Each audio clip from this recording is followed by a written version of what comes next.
Hey guys, welcome back to the COP TV, the voice of football's most famous stand. I hope you're doing all right. This is your instant match reaction for Preston 1, Liverpool 3, our first pre-season game of the 25-26 season. Our first game since the tragic passing of Diego Jota. And before we actually talk about the players that played, the names that came in, the goals, the performance itself, I just want to say a massive shout out to Preston North End Football Club.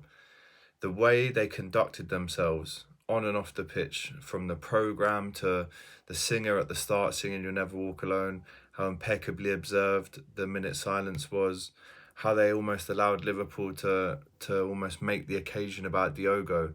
Hats off to Preston North End. That's a proper football club. And genuinely, I hope they get into the Premier League from the Championship next season. That is an example of how you act as a rival, as an opponent of a team that is clearly and a city that is grieving. Absolutely right down to the T, perfect all night long and all day long there from Preston North End. And the way they commemorated Diogo and Andre was absolutely exceptional.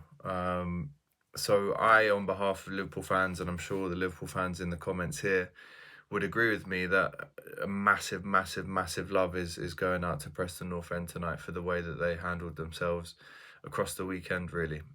Unbelievable from them. Big them up. And yeah, what more can I say? In difficult times, there are Northwest neighbours that we needed. And they showed a lot of class and dignity there. So shout out to them each and every time. The team itself started off like this. Mamardashvili made his debut for Liverpool, kept a clean sheet within 45 minutes. Connor Bradley scores the first goal. Lucas Stevenson, Joe Gomez and Simicas were the back four. Trey Naomi, Gravenberch, Mo Salah the captain, Soboslai, Rio and Gumoa, and Federico Chiesa up top, who I definitely think Liverpool need to keep hold of, by the way. When you look at the attacking options, obviously without Diogo now, I do think we could do with someone that can run in behind and show that pace. He had a big chance today, actually, one-on-one, but the defender did really well and got back in time. But Federico Chiesa, I thought, was really good today. And again, Mamardashvili looks some presence when he's standing in that goal. 6'6" of him. What a boy he's going to be. But yeah, nice to see Chiesa play through the middle. I thought Rio was so exciting. I mean, I was at his debut against Accrington Stanley. And in the first half of that game, he was my man of the match, if I'm honest. And I might even give it to him for this game in terms of first halves as well. And then there was wholesale changes at halftime, as you'd expect. But first of all, I've got to say a shout out to not only Arne Slot, but Giovanni Van Bronckhorst, Liverpool's new number 2.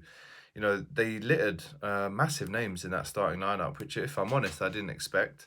The likes of, Mo Salah and Gravenberch and Soboslai, I thought, no way would they be starting the game. But a great run out for them, and that's what the exercise proved to be. Yes, a nice, comfortable win for Liverpool, but at the same time, minutes in them legs.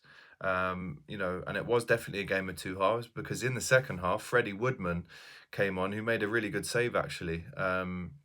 His dad is a real character in the game. He was at Palace for a long time. But yeah, Freddie Woodman came on.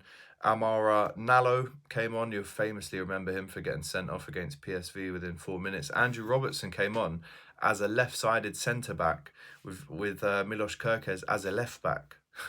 So that is some link up there. Jeremy Frimpong, what I loved about him today was his bursts of pace, his recovery, to get the ball back and fly into tackles.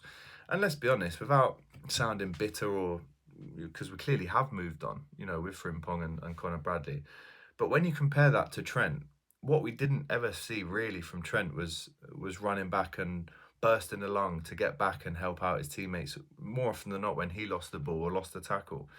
And Jeremy Frimpong and Kerkez, Kerkez was putting his head where it hurts, wasn't he? At one point, got booted in the face. I just tweeted, these left backs and these right backs that we have, they are like Duracell bunnies. They get up and down. They're so quick. The energy is frightening. Kerkez is only 21, by the way, 22. Frimpong 23, 24. So unbelievable energy from them. It was really good also to see Lewis Kumas, who's a really special player. Milos Kerkez came on. Ben Doak again, great assist for the third goal. Great goal from Darwin Núñez. We'll get into that in a sec. Endo, Gakpo, and Curtis Jones all came on in the second half. So 11 changes, 22 players used in all by Liverpool today. And it started off fairly quiet. I mean, obviously like I said before the game, the songs they played, "Can't Stop Loving You," I think it is, or maybe it isn't that song, but a really nice song that Preston have.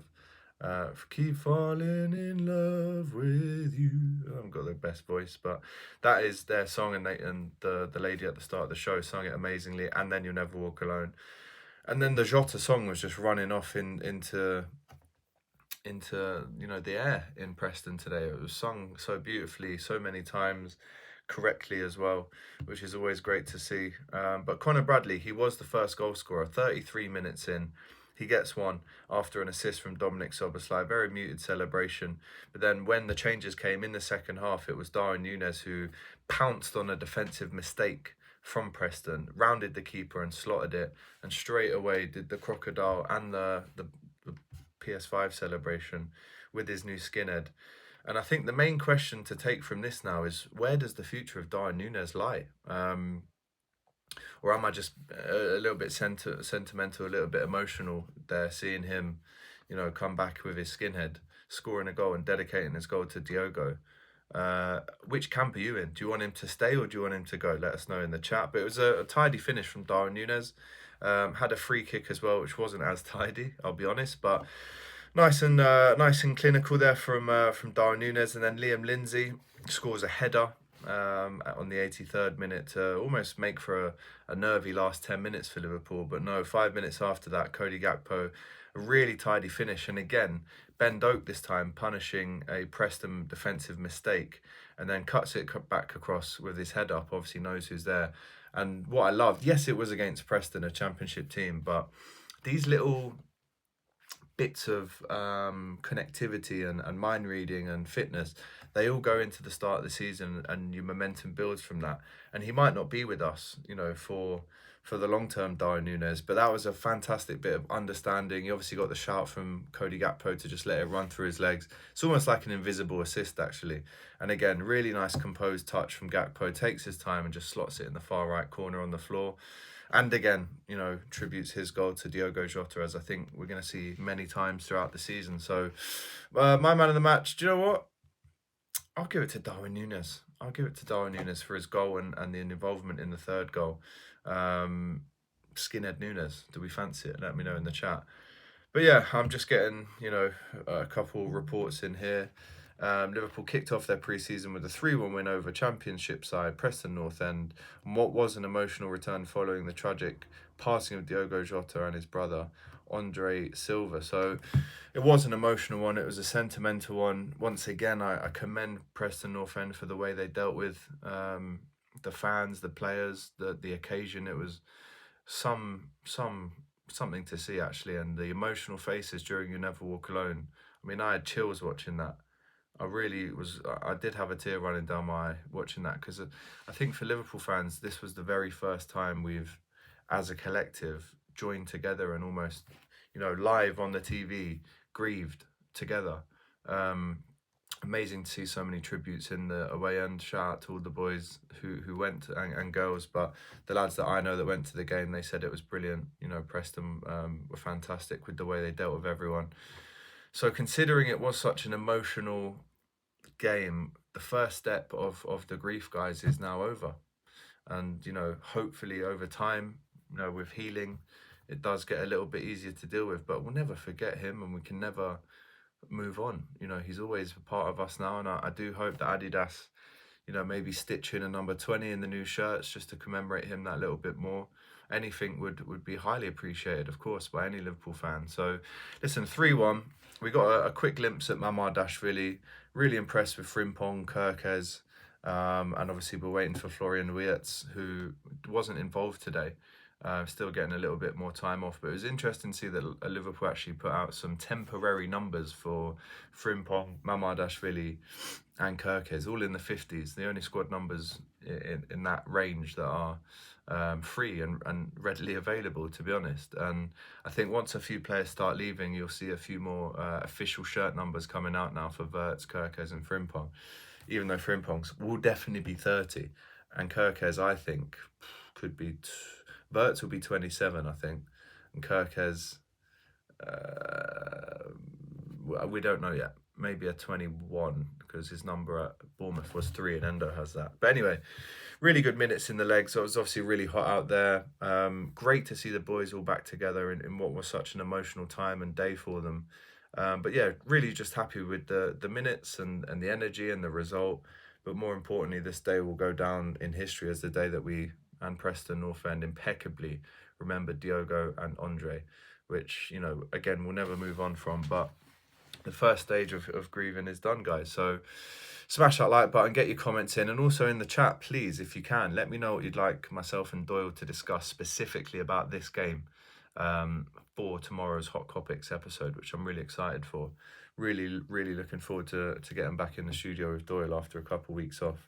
So yeah, much love, guys, as always. You know, I love you guys watching. You know, I love the comments and the likes and all the shares. And when you subscribe, it fills me with joy. But I do think during this time, it's important for people like myself to almost understand and be one with the viewer. I know I can't speak to you directly, but hopefully if you've come this far in the video, you'll understand and appreciate how Liverpool fans, and especially ones that make content, need to stick together at the minute and be there for one another in this tough time. But yeah, we got the win 3-1. It was never about that today. It was all about Diogo and Andre. And once more, if I haven't said it enough, shout out to Preston North End, fantastic football club. And quite fitting actually as well that Darwin Núñez and Cody Gakpo score their goals in the Bill Shankly Cop end today. That's an even more special touch, isn't it? But anyway, Hot Topics tomorrow. We'll be back. Until then, take care, guys.